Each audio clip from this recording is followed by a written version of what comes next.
મહેસાણા જિલ્લાના Vadnagar GMERS hospital ખાતે Vadnagar police station inspector દ્વારા તેમના સ્વજનની યાદમાં કિડની તેમજ અન્ય રોગના દર્દી માટે મેગા બ્લડ ડોનેશન કેમ્પનું આયોજન કરવામાં આવ્યું હતું। આ કેમ્પમાં 95 યુનિટ રક્ત એકત્રિત કરાયું હતું। આ રક્તદાન શિબિરમાં PSI, police constable, GRD, home guard સહિત વડનગર તેમજ આજુબાજુના ગામના લોકોએ ખૂબ જ ઉત્સાહ સાથે રક્તદાન કર્યું હતું।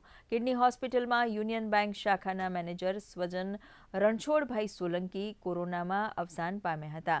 તેઓ દર વર્ષે કિડનીના દર્દીઓ માટે આવો બ્લડ કેમ્પ યોજતા હતા, જે પરંપરાને તેમણે ચાલુ રાખી। ડોનેશન કેમ્પનું આયોજન કરવામાં આવ્યું છે। એમાં ખાસ કરીને આ બ્લડ ડોનેશન કેમ્પમાં પોલીસના જવાનો, જીઆરડી અને હોમગાર્ડે તેમજ પ્રજાજનોએ ભાગ લીધો છે અને લગભગ 95 યુનિટ બ્લડ એકત્ર કરવામાં આવ્યું છે। આવનાર જે દાતાઓ જે છે, રક્તદાતાઓ, એને પ્રોત્સાહન રૂપે કંઈક આપણે આપવું જોઈએ।